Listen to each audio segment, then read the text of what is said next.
ഛത്തീസ്ഗഡിൽ മതപരിവർത്തന നിരോധന നിയമപ്രകാരം അറസ്റ്റിലായ കന്യാസ്ത്രീകൾ, ആ സംഭവം ഛത്തീസ്ഗഡിലെ കോൺഗ്രസും കേരളത്തിലെ കോൺഗ്രസും കൈകാര്യം ചെയ്യുന്ന രീതി ഒരു പുതിയ വഴിത്തിരിവിൽ എത്തിച്ചിരിക്കുകയാണ് ആ സംഭവത്തെ. എന്താണ് സാർ ഈ ഛത്തീസ്ഗഡിലെ കോൺഗ്രസ്സിന് കേരളത്തിലെ കോൺഗ്രസ്സുകാർ പറയുന്നത് മനസ്സിലാകുന്നില്ല? അതോ ഛത്തീസ്ഗഡിലെ കോൺഗ്രസ്സുകാർ സ്വീകരിക്കുന്ന നിലപാട് കേരളത്തിലെ കോൺഗ്രസ്സിന് മനസ്സിലാകുന്നില്ലേ? എന്താണ് ഇതിനകത്ത് സംഭവിച്ചുകൊണ്ടിരിക്കുന്നത്?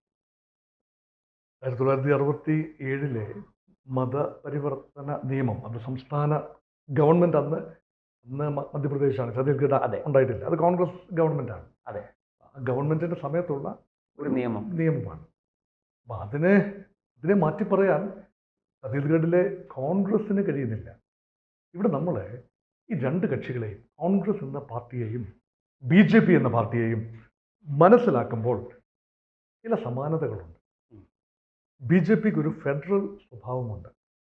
ഛത്തീസ്ഗഡിലെ BJP അല്ല കേരളത്തിലെ BJP. അവിടെ BJP അനുഭവിക്കുന്ന ഒരു സാഹചര്യമോ സമ്മർദ്ദങ്ങളോ സാധ്യതകളോ അല്ല കേരളത്തിലെ BJPക്ക്. Same with Congress also. കേരളത്തിലെ കോൺഗ്രസ് ആഗ്രഹിക്കുന്നത് ന്യൂനപക്ഷ മുസ്ലിം ക്രിസ്ത്യൻ വോട്ട് അതിൻ്റെ കൺസോളിഡേഷനിൽ ജയിച്ചു വരാം എന്ന ഒരു ഫോർമുലയാണ്. അപ്പോൾ അവിടെ ഛത്തീസ്ഗഡിലെ ഏത് നീക്കവും ക്രൈസ്തവ ന്യൂനപക്ഷങ്ങൾക്കെതിരെയോ ഇസ്ലാമിക ന്യൂനപക്ഷങ്ങൾക്കെതിരെയുള്ള ഏത് നീക്കത്തിൻ്റെയും ഡയറക്റ്റ് ബെനിഫിഷ്യറി കേരളത്തിലെ UDF LDF സംവിധാനങ്ങളാണ്. അതിൽ തന്നെ കൂടുതൽ നേട്ടം UDFനാണ്. അതേസമയം ഛത്തീസ്ഗഡിൽ അങ്ങനെയല്ല കാര്യങ്ങൾ. അവിടുത്തെ കോൺഗ്രസ് ആണെങ്കിലും അവിടുത്തെ BJP ആണെങ്കിലും അവിടുത്തെ ഭൂരിപക്ഷ മതത്തിൻ്റെ സാധ്യതകൾ ഇലക്ട്രലി പ്രയോജനപ്പെടുത്താൻ ആഗ്രഹിക്കുന്നു. കാരണം 90% ഹൈന്ദവ ജനസംഖ്യയുള്ള സംസ്ഥാനമാണ് ഛത്തീസ്ഗഡ്. 36 കോട്ടകളുടെ നാടായ ഛത്തീസ്ഗഡ്. അവിടെ മാത്രമല്ല, അവിടെ ഈ പറഞ്ഞതുപോലെ വനവാസികൾക്കും വലിയ ഒരു വോട്ട് ബാങ്കാണ്. അതും ഗോത്രവർഗ്ഗങ്ങൾ അത്ര നിസ്സാരക്കാരല്ല. അവിടെ പ്രത്യേക മതമൊന്നും ഇല്ലാത്ത ഒരു വിഭാഗം ആളുകളുണ്ട്. അവരെ പൊതുവെ ഹിന്ദു മതം എന്ന് വിശ്വസിക്കുന്നു എങ്കിൽ പോലും അവിടെയും അൺഅറ്റാച്ച്ഡ് ആണ്.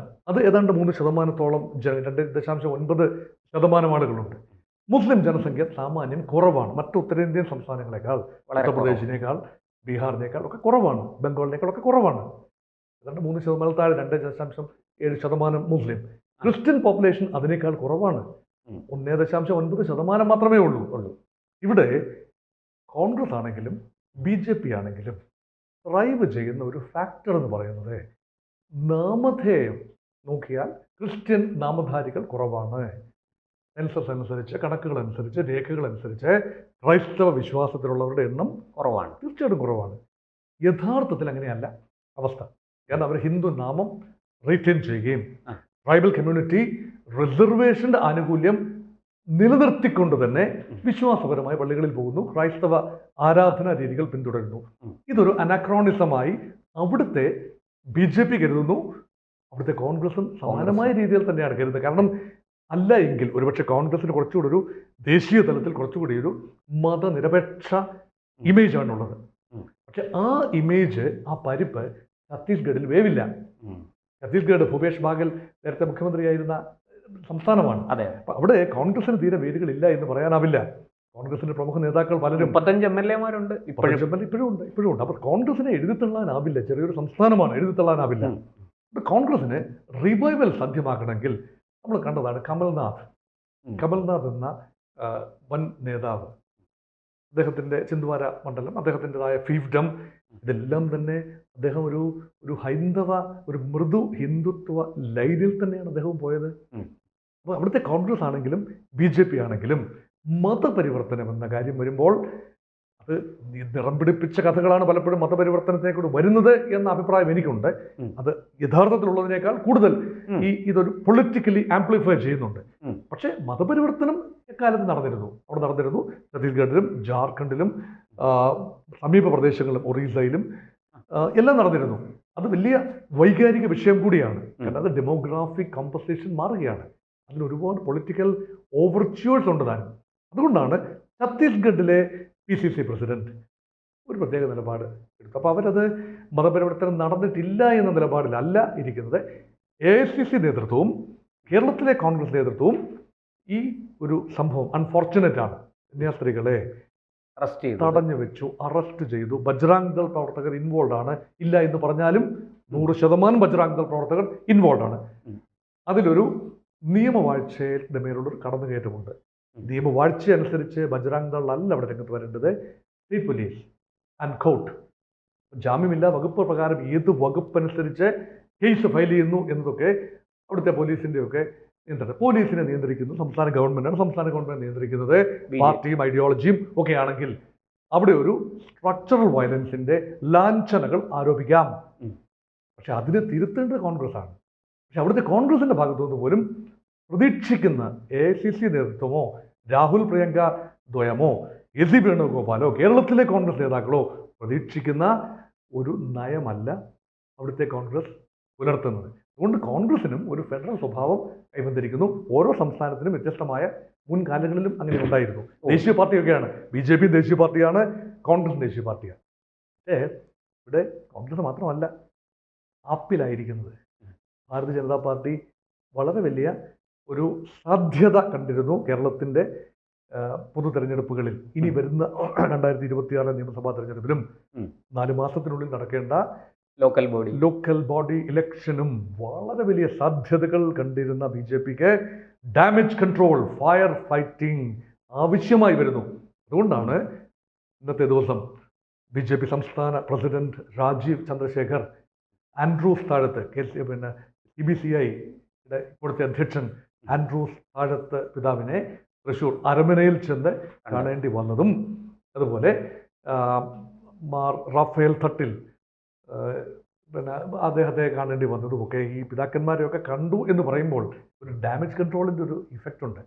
കാരണം തൃശ്ശൂർ സുരേഷ് ഗോപി ജയിച്ചു വന്നത് 26% ക്രിസ്ത്യൻസിൻ്റെ ഒരു ചെറിയ ആ മണ്ഡലത്തിലെ ഒരു ചെറിയ പിന്തുണ കൂടെ കൊണ്ടാണ്. ക്രിസ്ത്യൻ വോട്ട് വേണ്ട എന്ന് പറയുന്നത് BJPക്ക് ആത്മഹത്യാപരമായിരിക്കും. എല്ലാ ക്രിസ്ത്യാനികളും ഒരു രാഷ്ട്രീയ പാർട്ടിയും ബുദ്ധിയുള്ളവരാരും അത് ചെയ്യില്ലല്ലോ. അവിടെയാണ് ഒരു ഡാമേജ് കൺട്രോൾ എന്നുള്ളത്. അതുകൊണ്ട് ഇവിടെ ഈ ബജ്റാംഗ് ദൾ എന്നത് BJP അല്ല. ബജ്റാംഗ് ദൾ ഒരു ഹിന്ദു പരിവാർ സംഘടനയാണ്, ഒരു യുവജന പരിവാർ സംഘടന. പക്ഷെ പരിവാർ സംഘടന ഒരു സംഘടന ചെയ്യുന്നതിൻ്റെ ഉത്തരവാദിത്വം നേരിട്ട് ആ ഒരു പരിവാറിൻ്റെ പാർട്ടി മുഖമായ രാഷ്ട്രീയ മുഖമായ ഭാരതീയ ജനതാ പാർട്ടി ഏറ്റെടുക്കേണ്ടതുണ്ടോ എന്നത് മറ്റൊരു ചോദ്യമാണ്. പക്ഷേ ധാർമ്മികമായി BJPക്ക് അതിൻ്റെ ഉത്തരവാദിത്വം ഏറ്റെടുക്കേണ്ടി വരും. കാരണം ജനം അങ്ങനെയാണ് കാണുന്നത്. BJP അങ്ങനെ കണ്ടില്ലെങ്കിലും ജനം അങ്ങനെ കാണുന്നു. അതുകൊണ്ടാണ് ഡാമേജ് കൺട്രോൾ. അതുകൊണ്ട് രണ്ട് പാർട്ടികളും, കോൺഗ്രസ് മാത്രമല്ല BJPയും കേരളത്തിലെ കോൺഗ്രസ് സാധ്യതകൾ കാണുന്നു, BJP പ്രതിരോധമൊരുക്കുന്നു. ഛത്തീസ്ഗഡിലെ BJPയും കോൺഗ്രസും ഒരുപോലെ തന്നെ സാധ്യതകൾ കാണുന്നു. കാരണം ബജ്റാംഗ് ദൾ ക്രൈസ്തവ ഇത് രണ്ട് കാര്യങ്ങളും മനുഷ്യക്കടത്താണ് ആരോപിച്ചിരിക്കുന്ന മറ്റൊരു വിഷയം. അതുകൊണ്ടാണ് NIA ഉൾപ്പെടെയുള്ള കാര്യങ്ങളിലേക്ക് ഇത് പോകുന്നത്. മനുഷ്യക്കടത്തുമായി ബന്ധപ്പെട്ട ഒരു നിയമം ഏതാനും വർഷം മുമ്പ് ഛത്തീസ്ഗഡിൽ 2014-15 ഛത്തീസ്ഗഡിൽ പുതിയൊരു നിയമമുണ്ട്. ഈ രണ്ട് നിയമങ്ങളുടെയും അടിസ്ഥാനത്തിലാണ് 1967-ലെയും 2014-ലെയും നിയമങ്ങളുടെ അടിസ്ഥാനത്തിലാണ് ഈ അറസ്റ്റ് നടന്നിരിക്കുന്നത്. അപ്പോൾ അത് തെളിയിക്കുകയൊക്കെ ചെയ്യുക എന്ന് പറയുന്നത് പെട്ടെന്ന് വിട്ടുകൊടുക്കാവുന്ന ഒരു രീതിയിലല്ല അവിടുത്തെ നിയമ വ്യവസ്ഥിതി. ഫയൽ ചെയ്യപ്പെട്ട കേസുകളുടെ സ്വഭാവം അങ്ങനെയാണ്. കാരണം മലയാളിയെ സംബന്ധിച്ചിടത്തോളം ഇതിനകത്തൊരു നമ്മളിപ്പോൾ മലയാളത്തിൽ ഉള്ള പ്രേക്ഷകരോട് സംസാരിക്കുന്നു. നിമിഷപ്രിയയുടെ കേസാണെങ്കിലും കന്യാസ്ത്രീകളുടെ കേസാണെങ്കിലും എല്ലാം two Malayali nuns are involve. ഇവിടെ പാർട്ടി ഭേദമന്യേ അവരുടെ മോചനത്തിന് മലയാളി വികാരം, തീർച്ചയായും പാർട്ടിക്ക് അതീതമായ ഒരു മലയാളി വികാരം ഇവിടെ ഉണ്ട്. അത് കണ്ണടച്ചിട്ടാക്കിയിട്ട് കാര്യമില്ല, അതുണ്ട്. അതേസമയം നിയമത്തിന്റെ വഴിയെ പോകേണ്ടതുമുണ്ട്. അനാവശ്യമായി ഈ ക്രിസ്ത്യൻ പാതിരിമാരെ, ക്രിസ്ത്യൻ സന്യാസിനിമാരെ തിരഞ്ഞു പിടിച്ച് ആക്രമിക്കുകയും അവരെല്ലാം തന്നെ മതപരിവർത്തനത്തിന് കൂട്ടുനിൽക്കുന്നവരാണ് എന്ന് പറയുകയും ചെയ്യുന്നതിനോട് കേരളത്തിലെ ആരും ആ രീതിയിൽ യോജിക്കുന്നില്ല. പക്ഷെ ഛത്തീസ്ഗഡിൽ അവരുടെ പൊളിറ്റിക്കൽ മാർക്കറ്റാണ്. ഛത്തീസ്ഗഡിലെ പൊളിറ്റിക്കൽ മാർക്കറ്റ് കോൺഗ്രസിനും ബാധകമാണ്. ഇപ്പോൾ ഇവിടെ കേരളത്തിലെ സ്ഥിതി നമുക്ക് കുറച്ചുകൂടെ, എനിക്ക് തോന്നുന്നു, ഈ ന്യൂനപക്ഷങ്ങൾ പ്രത്യേകിച്ചും ക്രിസ്ത്യൻസ് UDFനോട് കോൺഗ്രസിനോട് കൂടുതൽ അടുത്ത് നിൽക്കുന്നവരാണ്. BJPയോട് അത്രയ്ക്ക് അവർ അടുത്തു എന്ന് നമുക്കിപ്പോൾ പറയാൻ കഴിയില്ല. കുറേയൊക്കെ BJPയുമായിട്ടും സഹകരിക്കാൻ അവർ തയ്യാറാണ്. ഈ ഒരു സാഹചര്യമാണ് കേരളത്തിൽ ഇതിനെ ഇത്രയും വിവാദമാക്കിയത് എന്ന് പറഞ്ഞാൽ അത് ശരിയല്ലേ? കൃത്യമായിട്ട് അത് തന്നെയാണ് വിഷയം. അതാണ് വിഷയം യഥാർത്ഥത്തിൽ ഭാരതീയ ജനതാ പാർട്ടി. ഇപ്പം കാരണം അവിടെ ഛത്തീസ്ഗഡിലില്ല, ഒരു പക്ഷേ എനിക്ക് തോന്നുന്നു ഇതൊരു പോലീസ് സ്റ്റേഷനുള്ളിൽ സംസാരിച്ച് തീരാമായിരുന്ന ഒരു വിഷയമാണ്. ഇത് ചെവി അറിയാതെ, അതെ, ഇത് ചെവി അറിയാതെ എന്തെങ്കിലും ഉണ്ട് ആ കുട്ടികളെ അവരുടെ അച്ഛനമ്മമാരെ വിളിച്ചു വരുത്തി കാര്യങ്ങളെല്ലാം എഴുതി വെച്ച് എല്ലാം ക്ലിയർ ചെയ്തിട്ട് രേഖാമൂലം ഉറപ്പെല്ലാം വാങ്ങിച്ച് അവരെ വിടുക. അല്ലെങ്കിൽ ഈ പറഞ്ഞതുപോലെ ജോലിക്കാണെങ്കിൽ അതിൻ്റെ രേഖകൾ ഹാജരാക്കി അവരെ ഇവരോടൊപ്പം അയക്കുക, ഈ കന്യാസ്ത്രീകളോടൊപ്പം അയക്കുക. ഇങ്ങനെ ഒരു പോലീസ് സ്റ്റേഷനുള്ളിൽ ഒരു പക്ഷേ അവിടുത്തെ ഒരു സൂപ്രണ്ടൻറ്റൻ്റ് ഓഫ് പോലീസിൻ്റെ ഓഫീസിനുള്ളിൽ തീരേണ്ടിയിരുന്ന ഒരു വിഷയം ഇത്രയും വിവാദമാക്കിയത് ഈ വാസ്തവത്തിൽ കേരളത്തിലെ മാധ്യമങ്ങളും രാഷ്ട്രീയക്കാരും കൂടിയാണ് എന്ന് പറഞ്ഞാൽ അത് തെറ്റില്ല. അത് വിവാദമാക്കിയത് ഈ മാധ്യമങ്ങളാണ്, പിന്നെ കേരളത്തിലെ പ്രതിപക്ഷങ്ങൾ ആണ്, സംശയമില്ല. പക്ഷേ അതിനുള്ള തിരി കത്തിച്ചിട്ട് കൊടുത്തത് ബജ്റാംഗ് ദൾ തന്നെയാണ്. ഈ ബജ്റാംഗ് ദൾ അവിടുത്തെ ഒരു സാധ്യത മാത്രമേ കണ്ടുള്ളൂ. മധ്യപ്രദേശ്, ഛത്തീസ്ഗഡ് ആ മേഖലയിലെ സാധ്യതകൾ മറ്റൊരിടത്ത് BJPക്ക് വളർന്നു വരാനുള്ള സാധ്യതകളുടെ നാമ്പുകൾ തല്ലിക്കൊഴിക്കുമെന്ന് മനസ്സിലാക്കാനുള്ള ബുദ്ധിയില്ലാതെ പോയി. അത് മാത്രമേ പറയാനുള്ളൂ. ഈ ഒരു രാജ്യത്തിന്റെ ഒരു ഭാഗത്ത് നടക്കുന്ന ഒരു സംഭവം മറ്റൊരു ഭാഗത്ത് എങ്ങനെ ബാധിക്കും അതൊന്ന് മനസ്സിലാക്കാൻ തക്ക, അല്ലെങ്കിൽ ബജ്റാംഗ് ദളിനെ നിയന്ത്രിക്കുന്ന പരിവാർ ഘടനകൾ സംയമനം പാലിക്കാൻ പറയേണ്ടതുണ്ട്. ഇതുപോലുള്ള കാര്യങ്ങളിൽ ഇൻവോൾവ് ആകുമ്പോൾ കുറച്ചുകൂടി സൂക്ഷിക്കണം. കാരണം ദക്ഷിണേന്ത്യയിലേക്ക് ഭാരതീയ ജനതാ പാർട്ടിക്ക് കടന്നു വരണമെങ്കിൽ, പ്രത്യേകിച്ച് കേരളത്തിലേക്ക് ഇൻറോഡ്സ് ഉണ്ടാക്കണമെങ്കിൽ ഒരു സാച്ചുറേഷൻ പോയിന്റ് നിൽക്കുകയാണ്. LDFന്റെ ഹിന്ദു വോട്ട് ബേസ് അത് നിൽക്കുന്നത് പോലെ ഈഴവ കമ്മ്യൂണിറ്റിയുടെ വോട്ട് ബേസ് അവിടെ നിൽക്കുന്നു. അതിൽ നിന്ന് ഒരു ഭാഗം BJPയിലേക്ക് കടന്നു വരുന്നു. അതാണ് കഴിഞ്ഞ ലോക്സഭാ തെരഞ്ഞെടുപ്പ് തെളിയിച്ചത് തന്നെയാണ്. നായർ കമ്മ്യൂണിറ്റി മൂന്നായി നിൽക്കുന്നു. UDF അനുകൂലം, LDF അനുകൂലം, BJP അനുകൂലമായി നിൽക്കുന്നു. അപ്പോൾ അതിന് പ്രത്യേക ഒരു കമ്മ്യൂണിറ്റി മുഴുവനായി ഏതെങ്കിലും ഒരു പാർട്ടിക്ക് വേണ്ടി നിൽക്കുന്നില്ല. മറ്റ് സമുദായങ്ങൾ ചിതറി നിൽക്കുന്നു. എന്നാൽ മുസ്ലിം സമുദായം പൂർണ്ണമായും ഇപ്പോൾ LDF UDF സംവിധാനം എന്നതിൽ നിന്നും UDF സംവിധാനത്തിന്റെ ഫോൾഡിലേക്ക് വരുന്നു. അത് പല കാരണങ്ങളാലാണ്. പക്ഷേ സംസ്ഥാന തെരഞ്ഞെടുപ്പിൽ അതങ്ങനെ വരണമെന്നുമില്ല. അത് LDFയിലേക്ക് കൂടി കുറച്ച് വ്യാപിച്ചു പോകാം. കാരണം കേന്ദ്രത്തിലേക്ക് UDFന് മാത്രമേ, അല്ലെങ്കിൽ കോൺഗ്രസിന് മാത്രമേ BJP എതിർക്കാനാവൂ. മുസ്ലിം മനസ്സ് ആ രൂപത്തിലാണ്. എന്നാൽ ക്രൈസ്തവർക്ക് അങ്ങനെയല്ല. അവർ കുറച്ചുകൂടി മെച്ചപ്പെട്ട സുരക്ഷാ ബോധം അനുഭവിക്കുന്നു. അതേസമയം ഇവിടെ ന്യൂനപക്ഷങ്ങൾക്ക് അവകാശപ്പെട്ടതിൻ്റെ 80% കാര്യങ്ങൾ മുസ്ലിം ന്യൂനപക്ഷങ്ങൾക്കാണ് മാറി മാറി വരുന്ന LDF UDF സർക്കാരുകൾ നൽകുന്നത് എന്ന പരിഭവം, അതിലൊരു അതൃപ്തി, വലിയ അതൃപ്തിയുണ്ട്. അതാണ് സഭകളും സമുദായങ്ങളും ക്രൈസ്തവ ഗ്രൂപ്പുകളും എല്ലാം തന്നെ ഈ ഒരു പുനർവിചിന്തനം നടത്തി ഭാരതീയ ജനതാ പാർട്ടിയോടെ ഒരു വിഭാഗം ആളുകൾ, രണ്ട് മുന്നണികളോടും ഒരു അകലം പാലിച്ചുകൊണ്ട് BJPയോട് അടുക്കാം. കാസ പോലെയുള്ള ചെറിയ സംഘടനകൾ, അതിനൊരു വലിയ ഒരു എണ്ണമില്ല, ചെറിയ ഒരു പാലമാണ്. പക്ഷെ സഭകൾ അങ്ങനെയല്ല.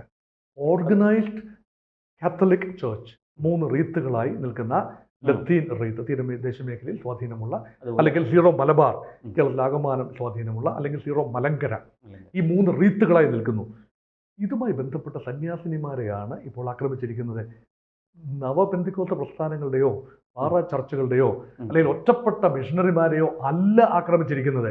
സംഘടിത സഭയുടെ പ്രതിനിധികളായ 2 കന്യാസ്ത്രീമാരെ ആക്രമിച്ചിരിക്കുന്നു, തടവിലാക്കിയിരിക്കുന്നു. സ്ട്രക്ചറൽ വയലൻസ് അവിടെ വേണമെങ്കിൽ ആരോപിക്കാം. ഇവിടെ കത്തോലിക്ക സഭ, കേരളത്തിലെ കത്തോലിക്ക സഭ വളരെ സുസംഘടിതമാണ്. അതെ, കത്തോലിക്ക സഭയുടെ ഒരു തീരുമാനം അങ്ങനെ ഔപചാരികമായി ഇന്ന പാർട്ടി എതിർക്കണമെന്നൊന്നും പറയില്ല എങ്കിലും മനസ്സുകളിൽ സുരേഷ് ഗോപിക്ക് ഉൾപ്പെടെ അനുകൂലമായി വോട്ട് ചെയ്ത ആളുകളുടെ മനസ്സിൽ വേറൊരു ചിന്ത കടന്നു വരും. ഇത് മനസ്സിലാക്കിക്കൊണ്ടാണ് BJP ഒരു ഡാമേജ് കൺട്രോളിന് വേണ്ടി ശ്രമിക്കുന്നതും കോൺഗ്രസ് അതിശക്തമായി ആളിക്കത്തിക്കാൻ, വീശി ആ തീ ആളിക്കത്തിക്കാൻ ജാമ്യം ലഭിക്കരുതേ, ഇപ്പോഴെങ്ങും ജാമ്യം ലഭിക്കരുതേ എന്നതാണ് ഈ വിഷയം. കൂടി ജാമ്യം ലഭിക്കണമെന്ന് പുറമെ പറയും. ഇപ്പോഴെങ്ങാനും വിഷയം തീർന്നു കഴിഞ്ഞാൽ 4 മാസം കത്തിച്ച് നിർത്തേണ്ടതാണ്. നിയമസഭാ തെരഞ്ഞെടുപ്പാണെങ്കിൽ 8 മാസം കത്തിച്ച് നിർത്തേണ്ട വിഷയമാണ്. ഇതിലെല്ലാം തന്നെ തീരമുള്ള ഒരു അകട്ടിൻ ചുവട്ടിലും തന്നെ കൊതുകിന് പ്രിയം. ഈ മറ്റില്ല, അതായത് UDF മാത്രമല്ല, കേരളത്തിലെ LDF അത് തന്നെയാണ്. LDF UDF തമ്മിൽ കടുത്ത മത്സരം നടക്കുന്നു. ആരാണ് ഏറ്റവും ശക്തമായി ബജ്റാംഗ് ദളിനെ BJPയും തള്ളിപ്പറയുന്നത് എന്നതിനെ കുറിച്ച് അതിശക്തമായ മത്സരം നടക്കുന്നു. ഇതിൽ യഥാർത്ഥത്തിൽ ഒരു നീതി നിഷേധം അവിടെ നടന്നിട്ടുണ്ടെങ്കിൽ നിയമവാഴ്ച പുനഃസ്ഥാപിക്കുക എന്നതിലല്ല, മറിച്ച് നേട്ടങ്ങൾ എങ്ങനെ ഉണ്ടാക്കിയെടുക്കാം എന്നതിലാണ് പാർട്ടികളുടെ ചിന്ത. അൺഫോർച്ചുനേറ്റ്. കൂടുതൽ വാർത്തകളും വിശേഷങ്ങളും നിങ്ങളിലേക്ക് എത്താൻ ABC മലയാളം സബ്സ്ക്രൈബ് ചെയ്യുക, ബെൽബട്ടനും അമർത്തുക.